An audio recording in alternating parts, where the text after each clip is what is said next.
Meu nome é Gustavo Matheus, estudante do primeiro período de Letras na Faculdade Facisa. Meu nome é Jéssica, estudante do primeiro período da Faculdade Facisa do curso de Letras. Meu nome é Bruno, sou também estudante do primeiro período de Letras da Faculdade Facisa e nosso trabalho é sobre as influências dos negros enquanto povos cativos nas poesias de Castro Alves. Quando se fala em literatura negra, sempre temos a concepção de que a literatura negra é aquela desenvolvida exclusivamente por autores negros ou mulatos, e que para escrever a literatura negra, o autor precisa se assumir negro ou afrodescendente para poder falar sobre isso nas literaturas de forma mais autêntica. Esse assunto possui muitas divergências e dificuldades quando se quer realmente identificar uma estética negra à literatura, já que não se já que não possui necessariamente uma estética branca literária. E tendo em vista isso, pode ser considerado que qualquer pessoa poderia se identificar existencialmente com a literatura negra, sem ao menos pertencer à condição negra ou afrodescendente. E quando se aborda isso na literatura, pode-se evidenciar essas questões de dois modos. Uma tratando a literatura do negro enquanto sujeito, e a outra seria a literatura enquanto condição sobre ser realmente negro.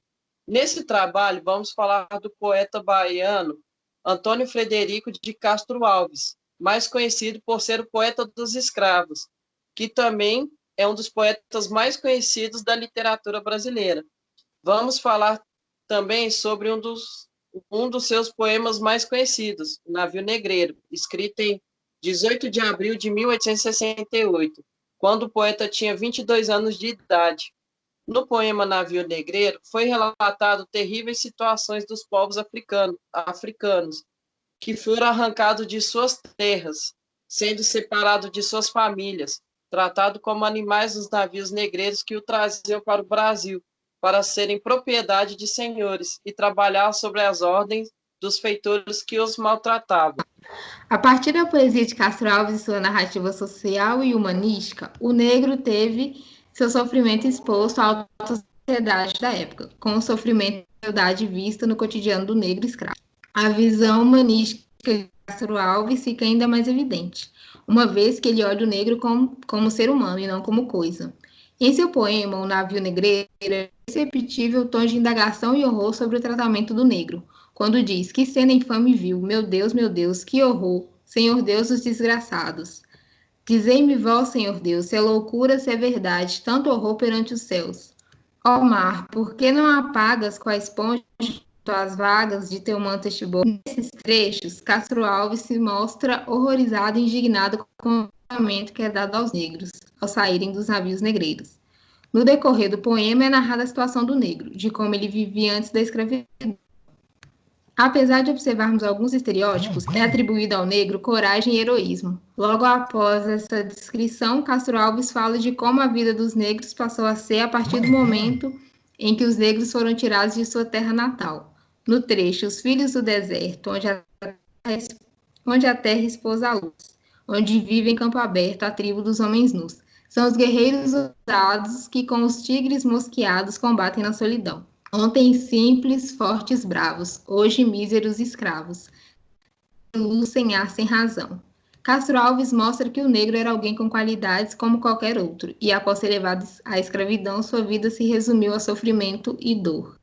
Podemos concluir então, a partir desta análise, que a poesia de Castro Alves foi influenciada pela condição do negro na sociedade brasileira da época, que a literatura sobre o negro não precisa ser escrita apenas por quem é negro, já que vários tipos de pessoas podem contribuir e enriquecer esse tipo de literatura. Mesmo Castro Alves sendo bem jovem, ele se preocupou com o sofrimento daqueles que eram socialmente diferentes dele.